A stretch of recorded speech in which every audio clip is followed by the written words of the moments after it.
I'm writing a paper on issues in manufacturing engineering for a class in English 1102. So what I normally do is I go to Google. I go to actually scholar.google.com because they have like .edus and they have books there and they have .gov stuff. And then what I'll do is I'll find a specific topic that I want to research, such as maybe innovation in manufacturing engineering.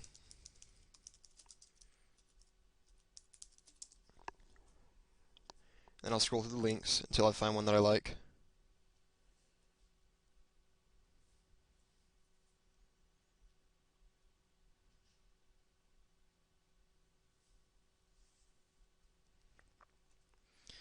Alright, I'm going to use this first link about the role of product architecture in manufacturing firm because it pertains to my topic the most. I'm going to check the abstract and then I'll open up Microsoft Word.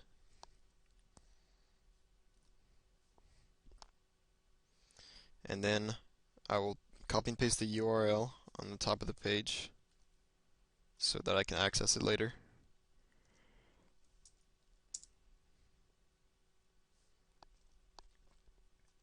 And then I will paraphrase the abstract.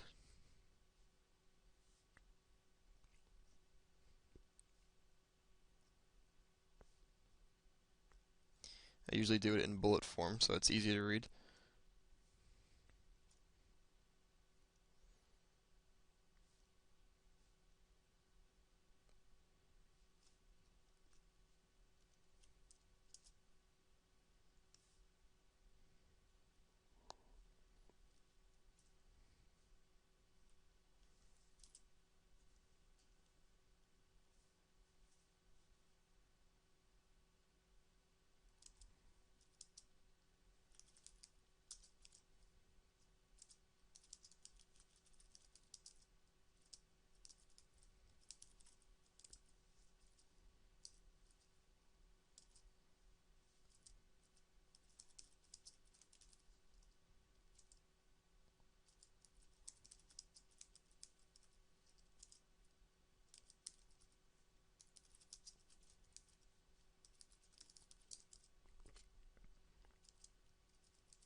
And I'll usually just copy and paste important points that I find, especially in the abstract.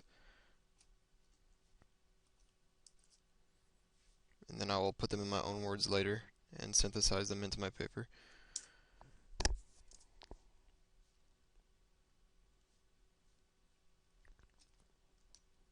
Basically just making it easier to read.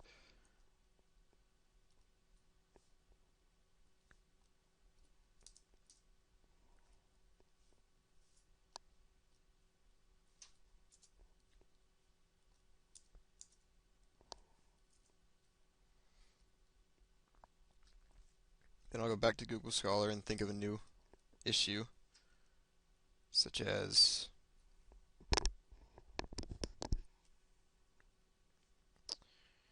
environmental concerns.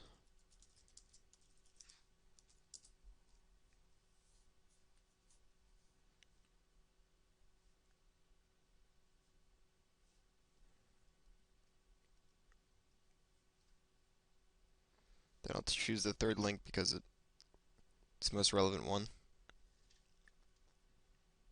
Look at the abstract again and summarize the abstract after copying and pasting the URL.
then I'll usually think of at least one more issue. So I can have three, which gives me one paragraph, or three body paragraphs, one for each issue.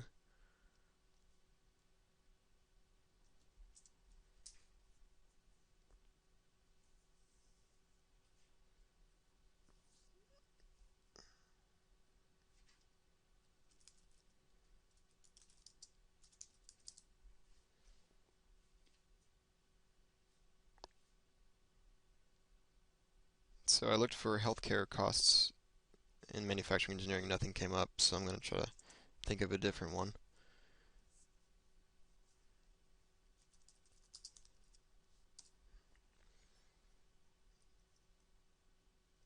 So I looked up skills gap instead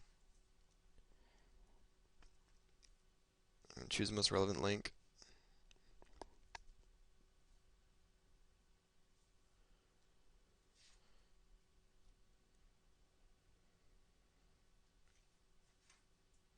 And so this one's a book.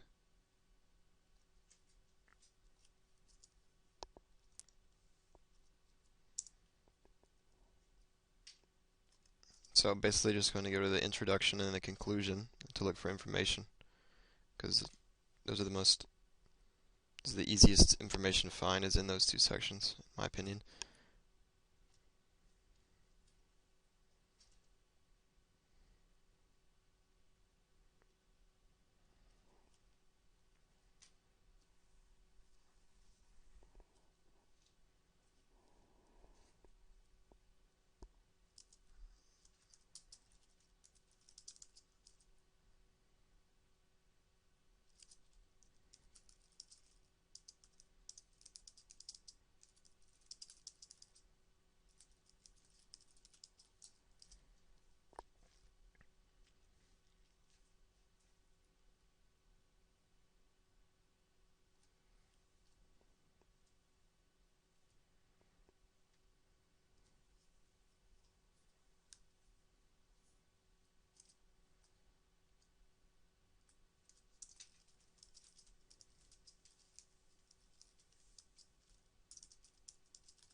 So then after I do this, I'll go ahead and go to Easybib and get my sources ready.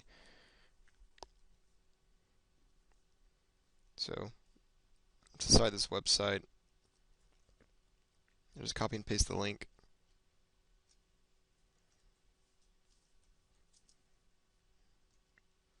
And put it in the URL bar on easybib.com.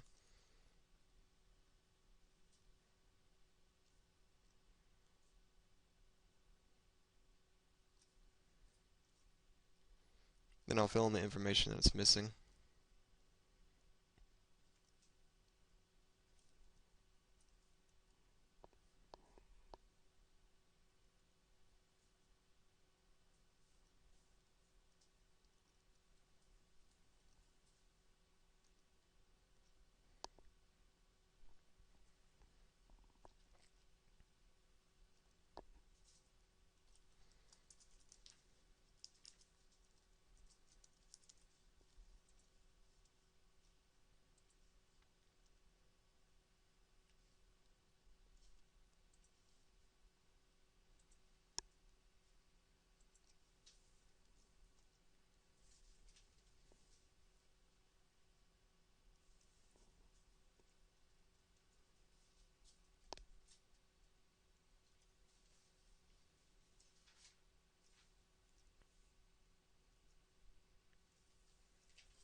And then I take the citation it gives me, and then I copy it and paste it next to my research information.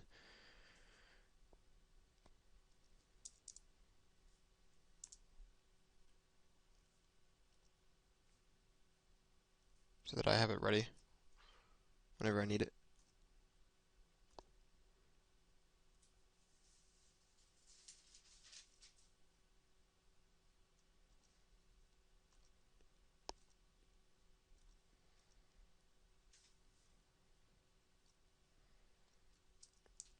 And then I'll do the same thing for the second source.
And then I grab the citation it gives me and put it in my research.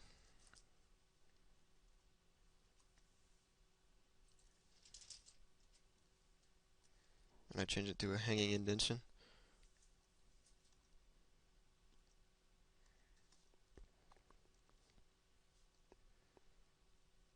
Then the last source is a book, so I have to do it differently.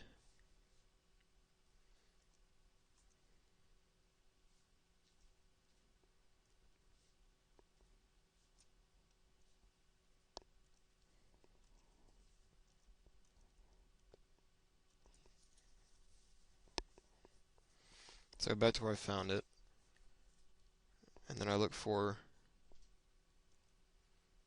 an ISBN or a title.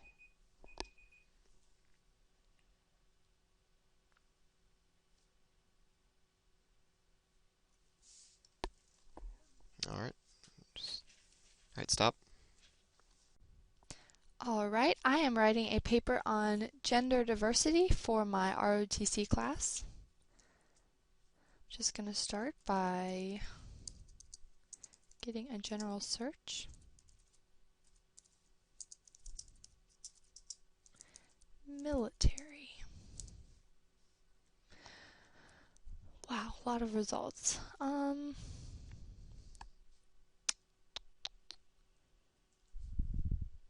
just going to go with the first one because I usually always check out the first one. Pull it up there. Scroll down, check how long it is. Alright, not too long. I'm going to read this.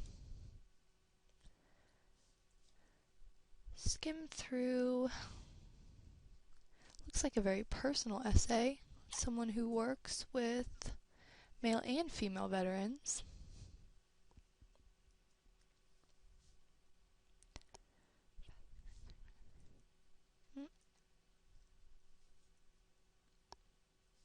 Ooh, that's a good fact right there. That just pops out at me. I'm just going to copy that over to a Word document for now.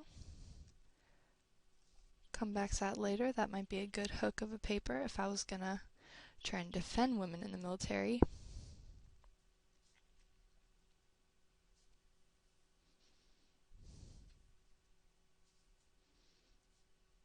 I'm going to copy that over too because I like that the fact that the VA is trying to help females join the military.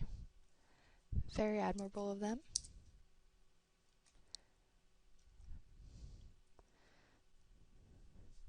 increase awareness.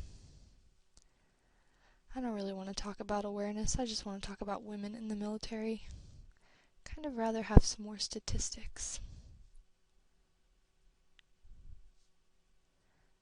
Ooh, family separation. I guess that could be a problem with women in the military. I'm going to read a little bit more.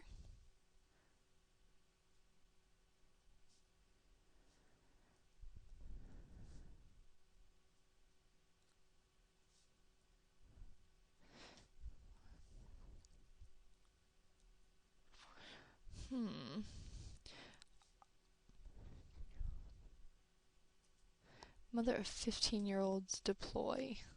I think that could be a problem with females deploying, is that kids are usually more attached to their mothers. I'm just going to kind of make a bullet of that because I think that'd be something good to come back to.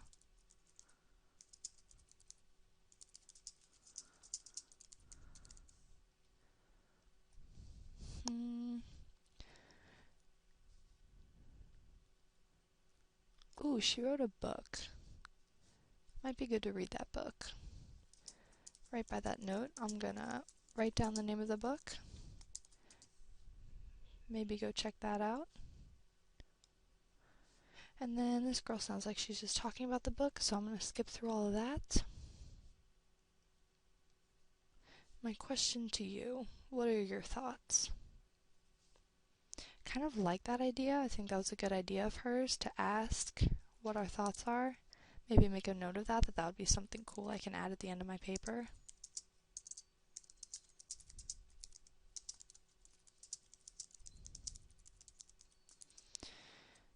And while I'm typing almost her exact question, I should probably go ahead and see how to cite this. So I'm just gonna go ahead and copy the hyperlink URL because worst comes to worst, at least I'll have that.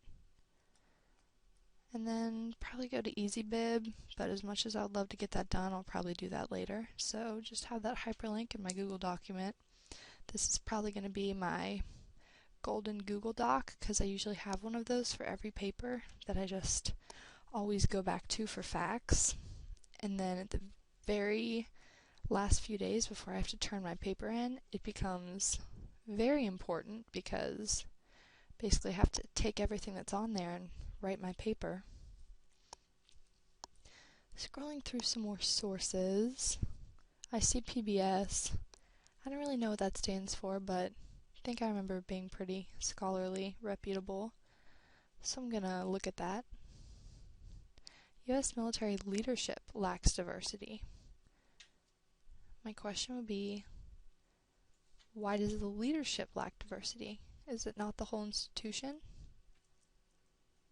So maybe females aren't making it as high in males as far as rank goes? I don't know, I'm gonna read.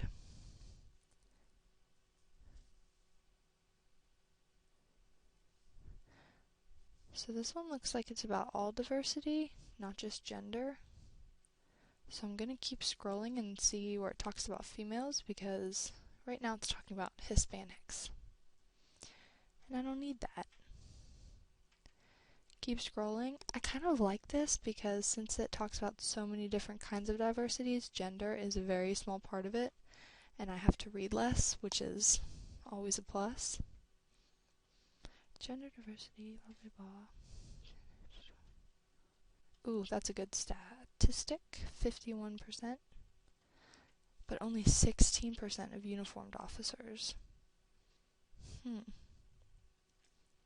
gonna copy that over. So they're 50% of all, but only 16% of uniform. That is super unproportionate. Need to figure out more about that.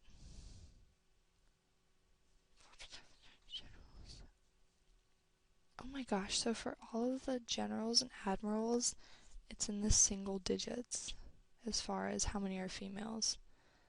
I'm not going to copy that whole thing over because it's way too specific, but I'm going to make a note of that.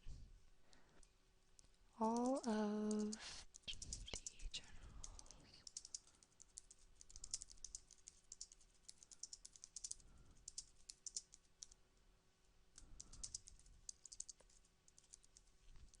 I just like writing with a lot of statistics because I feel like they're easy to pop into your paper, and then you can just talk about them for almost the entire next paragraph, whatever you're writing. That's usually how I do it. Start a paragraph off with a statistic and just shoot from there. Ooh, now we're getting to reasons for shortage of women. This could be good. I'm gonna have to read this really hard and then paraphrase because they sound like they're getting pretty wordy.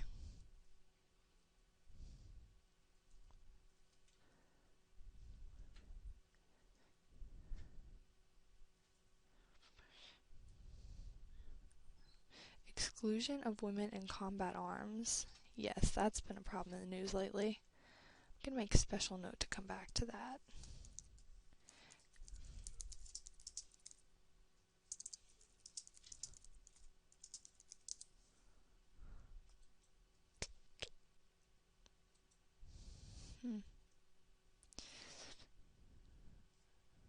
Okay, I'm just going to copy this whole thing over because that is beautifully written, and I'm going to paraphrase that later because it's really long. But basically, it will be a good way to counter-argue the argument that having women in the service has bad influence on unit cohesion, stuff like morale. So that'll be a good counter-argument because obviously, as a female, I'm going to be arguing for women in the military.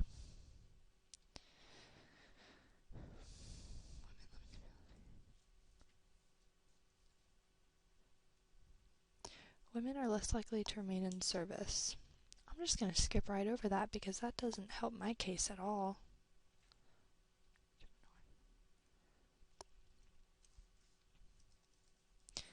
Less likely to see it as a career. I'm not going to take note of that either because that's arguing against myself. Alright, so now I think they're trying to argue against me, so I'm just going to get out of there. Actually, first I'm going to do another glorious hyperlink copy. Go put that in my bibliography later.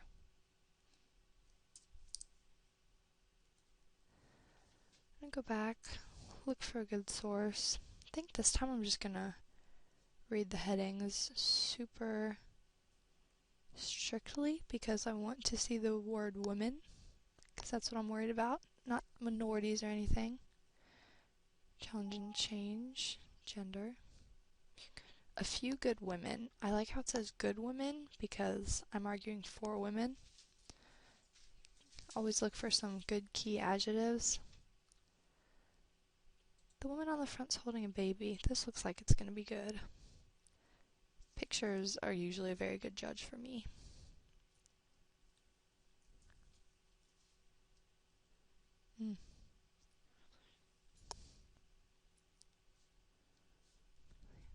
Oh wow. The Department of Defense lifted the ban on women serving in combat fields on January 24th, 2013. That's embarrassing. I didn't even know that, but I'm going to make note of that and put that on my paper. I already have a fact that was similar to that, so I'm going to pop that in right there. That'll probably be a paragraph for me. Put it in quotation marks to remember that I copied it. It's usually always smart.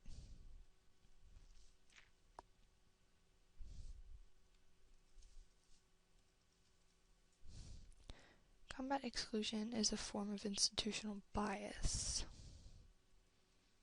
I don't know what that means. I'm going to skip that. I'm just looking for really simple things to pop in this paper because I feel like if things are very simple and you make it easy on yourself, then your paper is easier to write. If you get too many wordy paragraphs and things, then you find yourself trying to write a paper that's way above your head, and that's never good.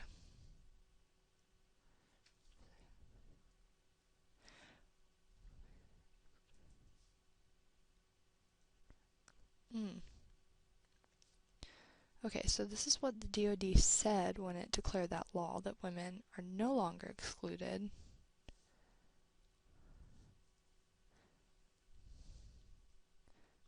Wait, I guess I skipped over some stuff.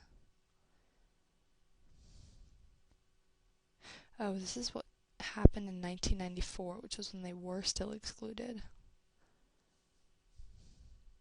Okay, so I'm going to copy this above what I had earlier so I know what's chronological, and I'm going to make note that this was in 1994.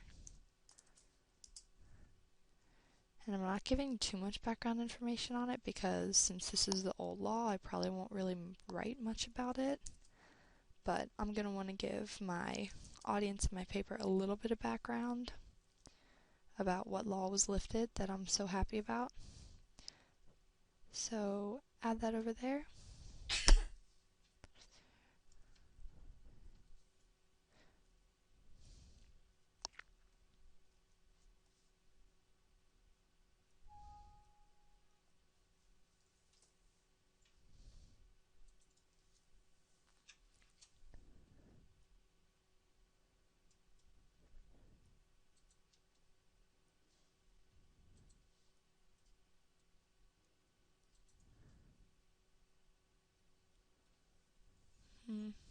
Try to read that paragraph. It's very ambiguous and a little confusing, so I'm going to skip over and see if there's any more information I can gather out of here that's short, sweet, and simple.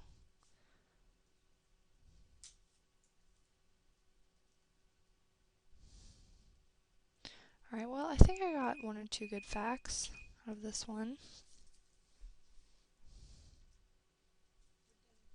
We are done. Alrighty.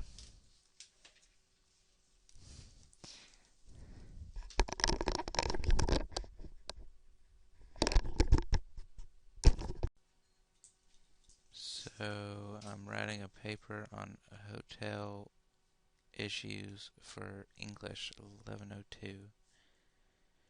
I'm going to go to Google because Google has everything.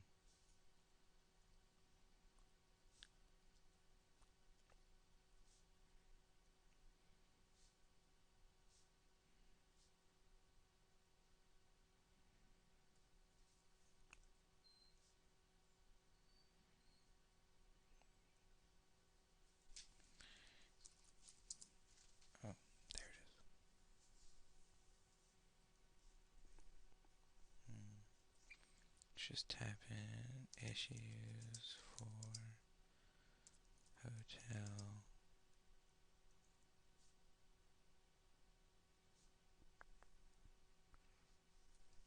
management.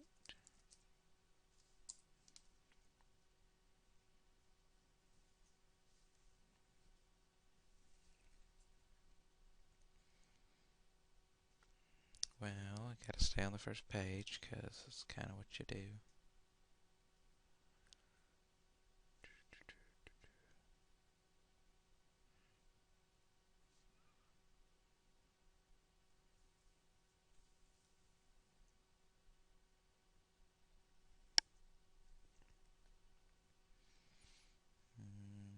Nope, don't like that.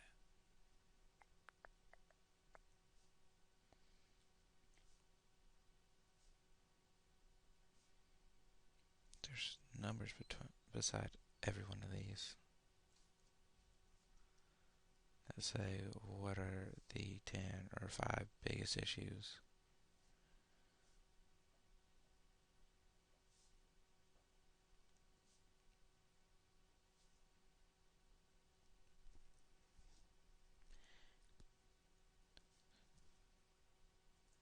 Okay.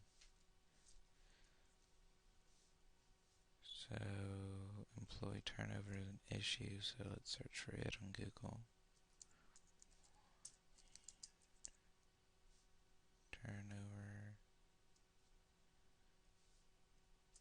in hotel industry.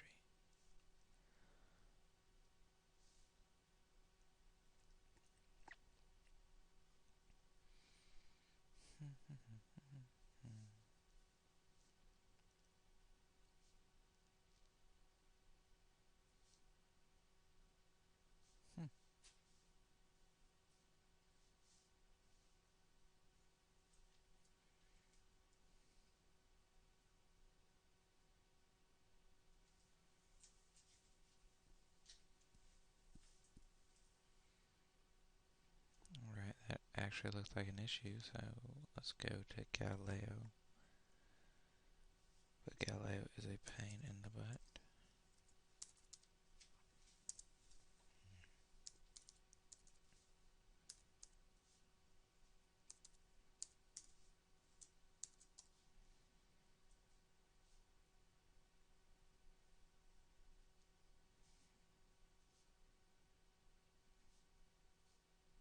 It's a neat little wind icon.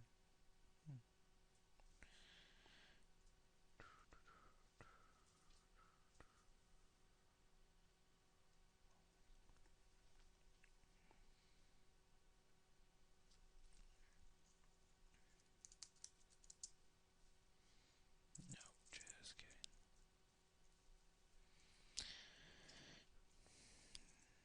No, employee turnover.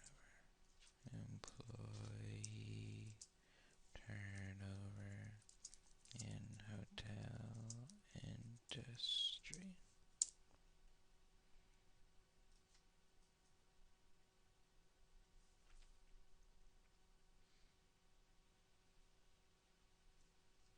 Oh wow, that actually doesn't look terrible.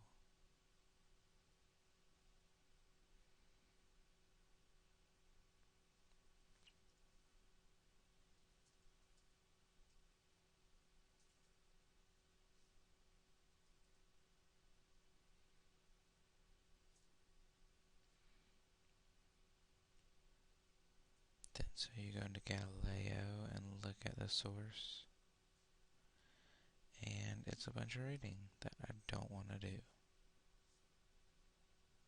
So I'm gonna quickly scan through it.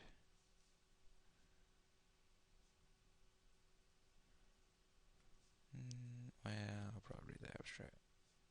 Kinda the only part you read.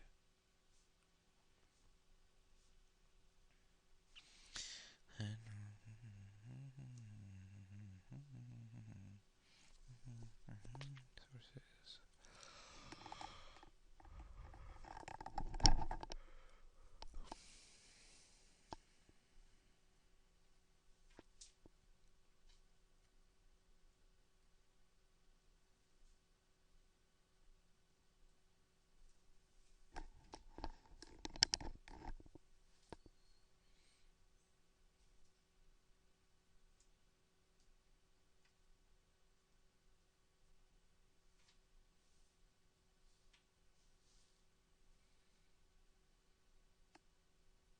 Hmm.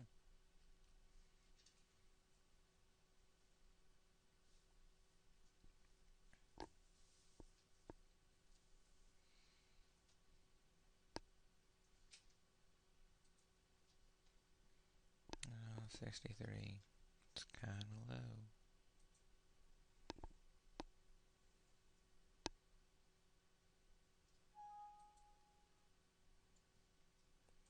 Nope.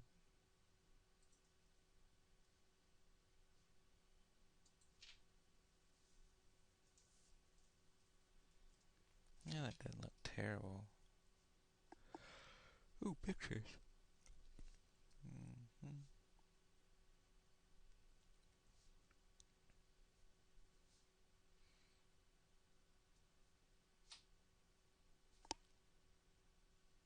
There's a bunch of random buttons on the side that no one ever uses.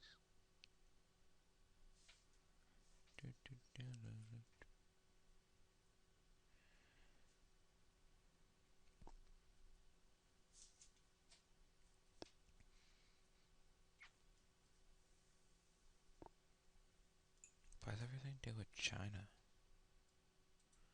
What a hotel in America.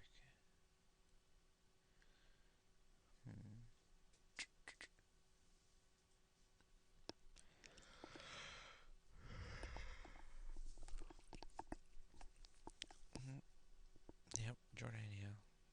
Back up. Okay, let's go back to this.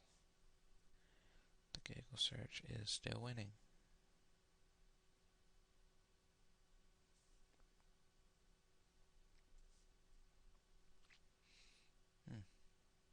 Those spring rolls look delicious.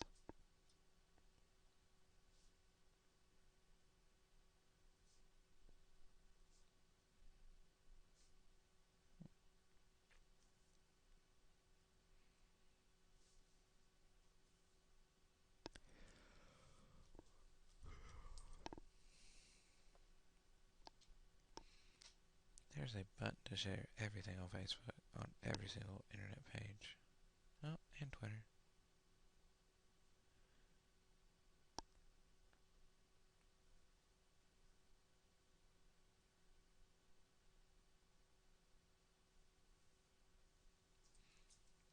This might work.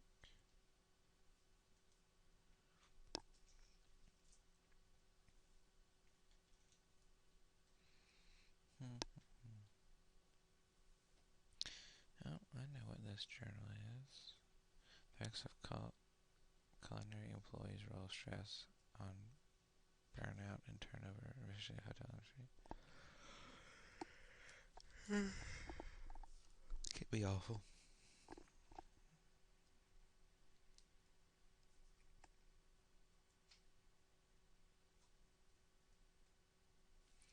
And back to Korea. Great. Nope. Employee. Yep, let's go for America or any other country. Employee turnover in hotel industry. And America.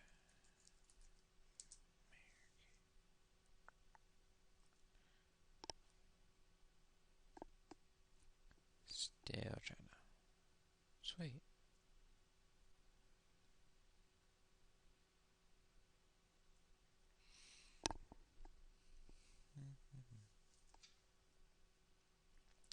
Turkish, I guess that's getting closer.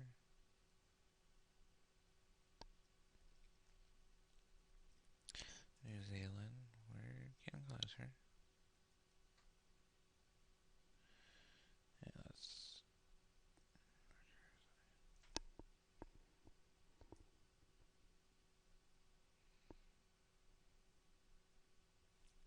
HIV prevention.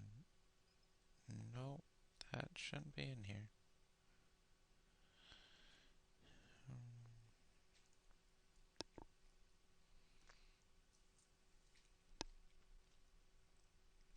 Oh, same journal.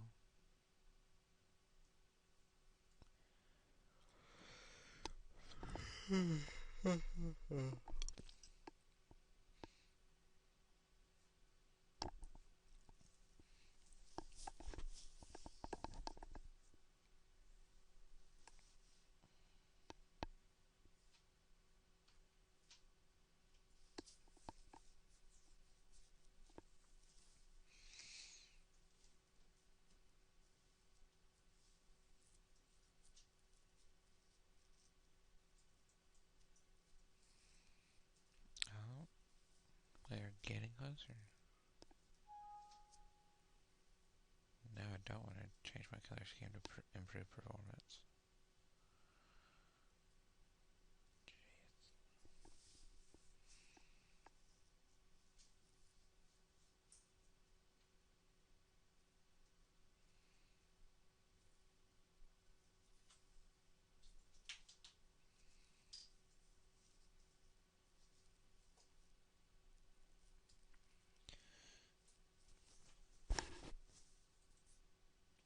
I just noticed there's no ads on Galileo. That'll change in a couple of years.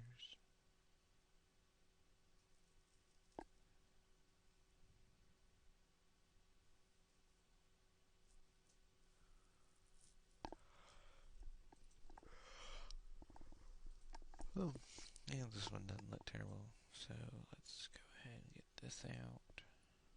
A little Word document. And copy the URL.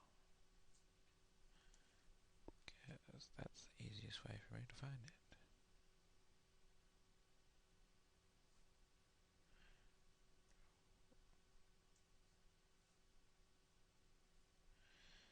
Yep, that's about it.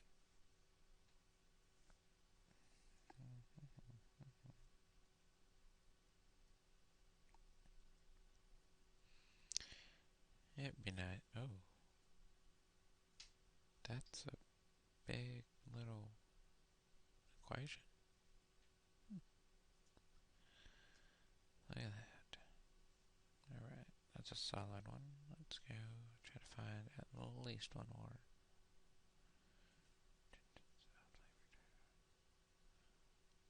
Oh, Australia. I always want to go to Australia. Ooh, it's really long. It's really, really long.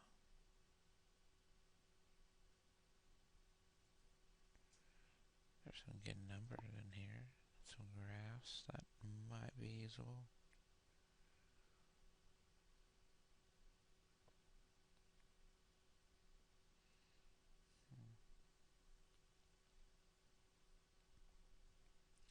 So far, the funnest part about research were those spring rolls.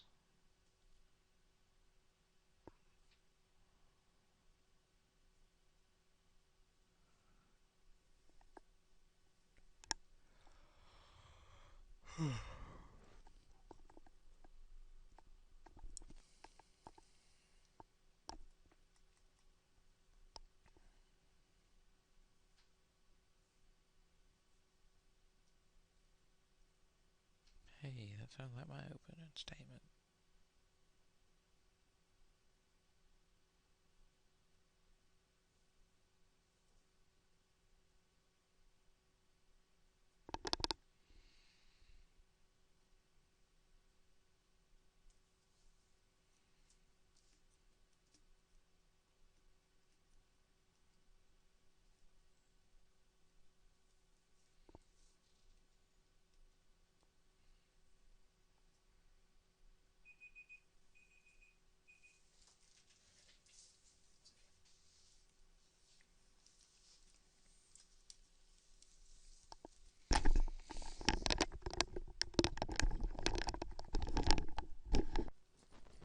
Okay, I am doing a paper on the Marine Corps for my English class.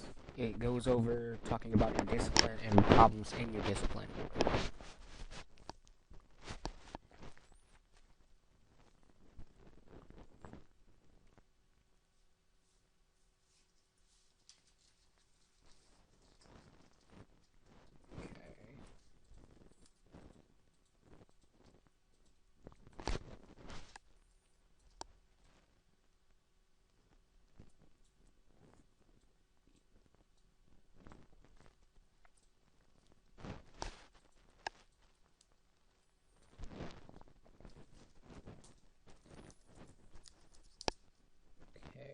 Okay.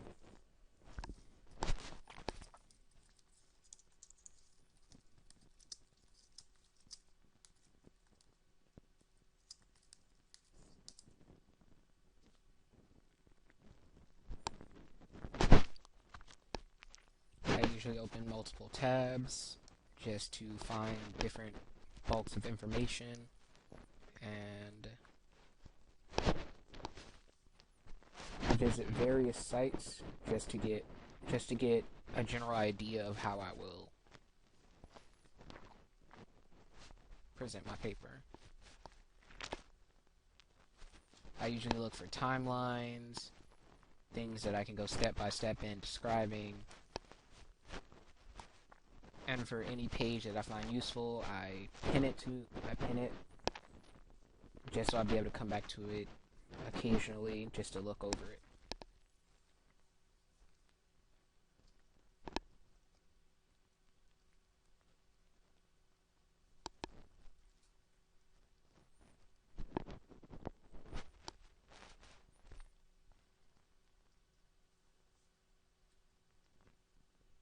I sometimes use Wikipedia just to get a general idea of the situation, not for citing or pulling sources from, just to get ideas from it.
I usually start in the middle of a paper instead of starting in the beginning because it gives me just the bulk of information without beating around the bush, getting into what I want to read.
simple brainstorm can make the entire paper easier if you just map out what you want to do beforehand.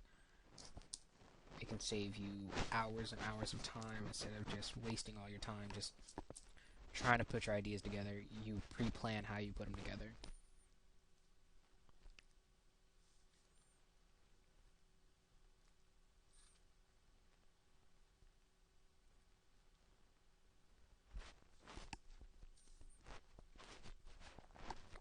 I usually use official newspapers, .orgs, and .edus for my research. Sometimes .nets, depending on which ones. Not really .coms, because a lot of them are easily changed and not scholarly enough for some situations.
Appreciate your time.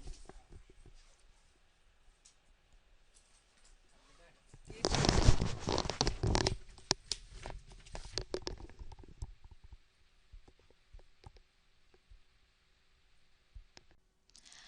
I am writing a paper on finding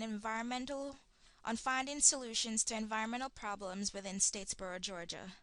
The first thing I usually do is to write a list of topics that we would go over for this group project. So the first one I could think of was pesticide um, solutions to or alternatives to pesticide use in crops. So I'd open up a Microsoft Word document and just write down some topics that I have.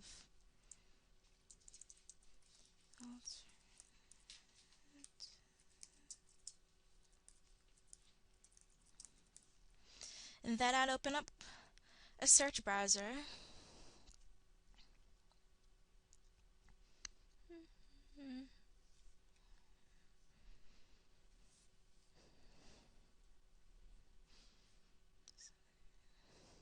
Okay. And then I'd start typing in pesticide alternatives.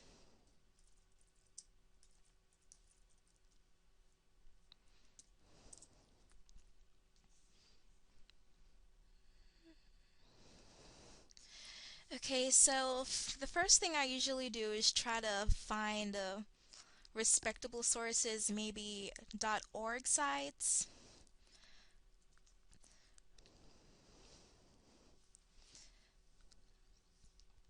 And usually I'll try to bookmark sites that look like they have pretty reliable information so that I'd come back to it later. And usually at this point I'll just find just more sources through Google and start bookmarking them to review later.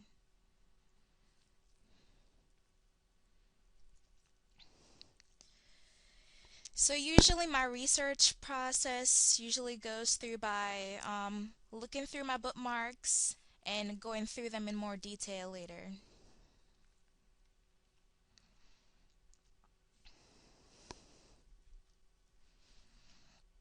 So I'd start reading on this pesticide.org website and just look through and see what type of solutions they've come up with.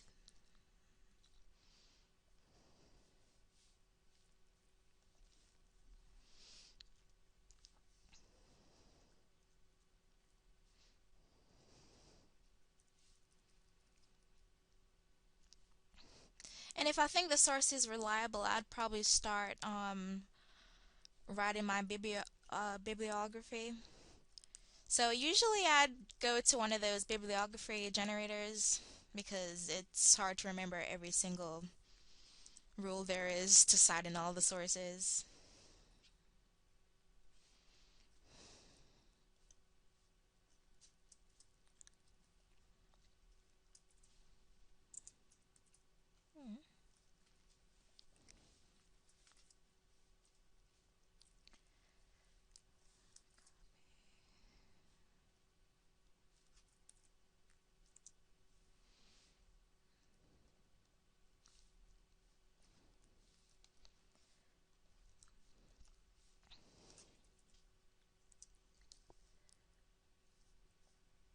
Okay. And once I've got it cited, I'd start putting it into my Word document.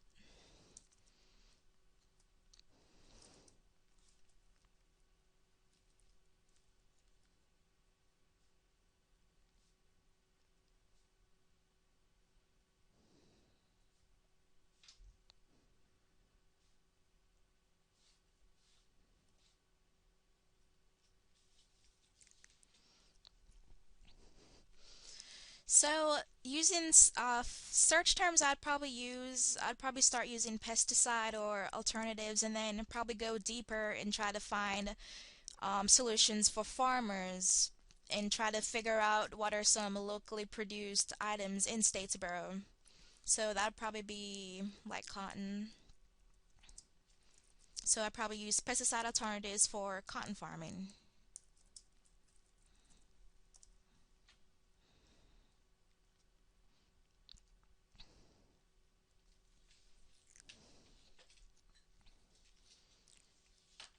And the first thing I see here that looks pretty good is a .gov site, National Center for Biotechnology. And an article actually pops up about reducing pesticide risk to farming communities. So this would be a great article to use for this project.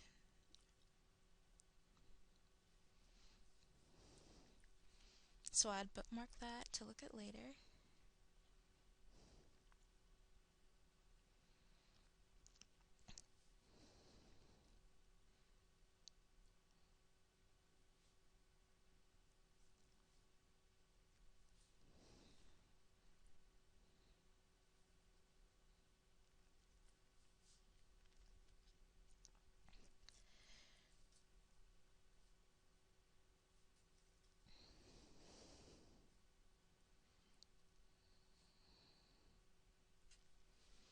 Okay.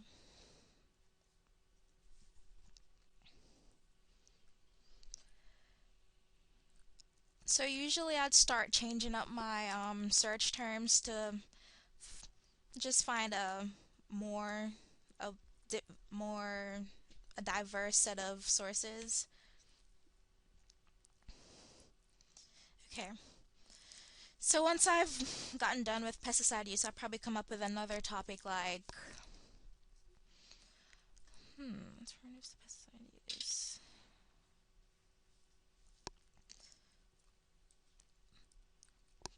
Probably finding out what type of what type of food that the local cattle uses, and is there any way that it contains hormones, and if there is any way for farmers to use more, natural products. So I'd probably write down another topic for naturally grown livestock.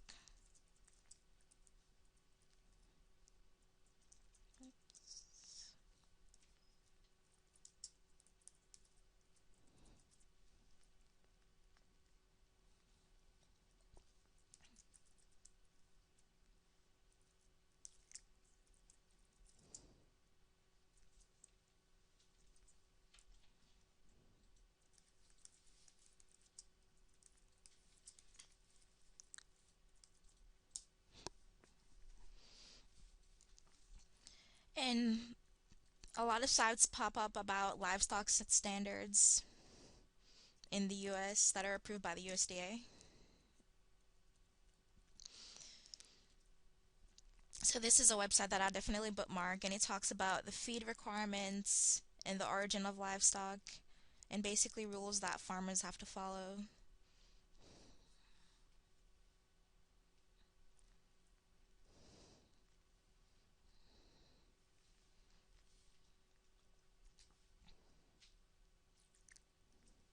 So I'd probably try to narrow that down to Statesboro and try to find, switch up my search terms and try to find if there is naturally grown livestock in Statesboro and what farms they might be grown on.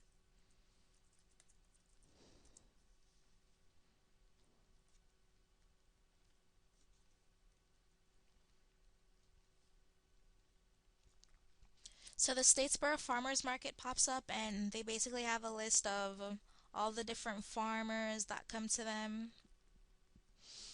and where they're located. So this would be a great place to actually start looking at each of these farms and start getting information about them and how they grow their livestock. So I'd probably just pick one of these farms and start investigating on them.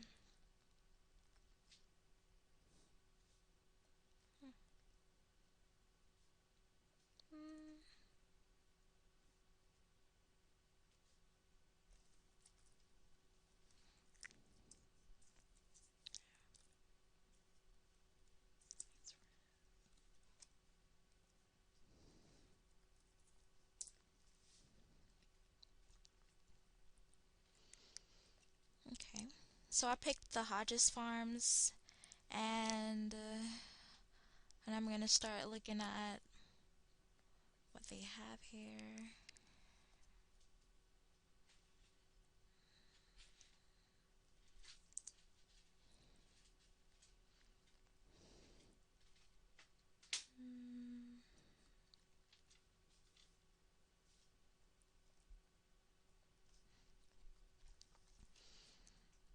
Okay, so I actually started looking at another farm called Painted Pig Farms, and they're actually naturally grown certified. So that would be one of the farms that I'd start investigating on and see why it is they chose to use natural ingredients, and how is it that they're able to, make a profit on using natural ingredients while others don't.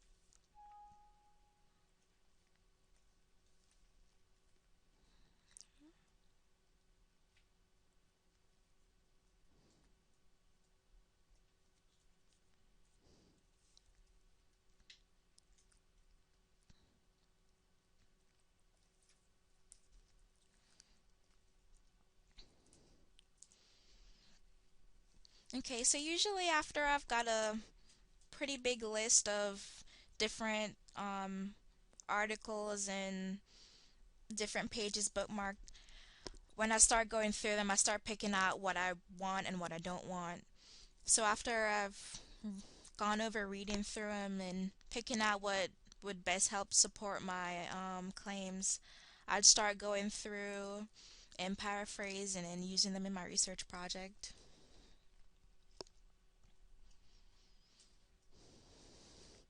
Then after that, I'll start compiling my bibliography.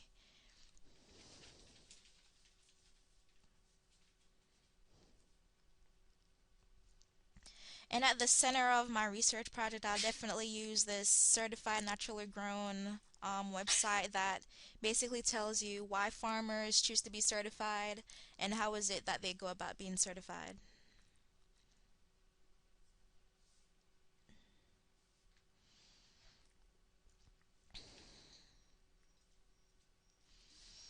And this website actually helps you find farms in your zip code that are actually certified.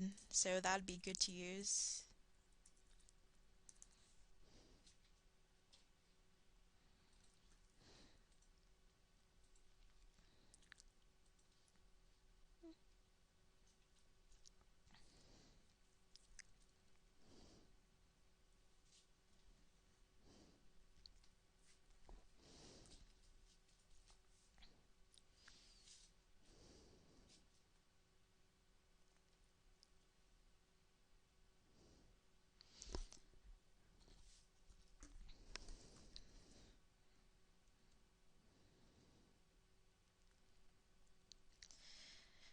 Okay, so usually after that, I'd start composing like the introduction to the research project, why I chose that to research, and then building on it from there. Because once I've got all those sources, it's easier to write my introduction and write the concluding statements after that.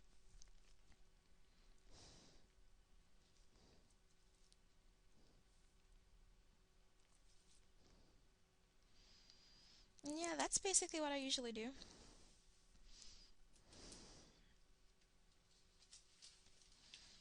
Stop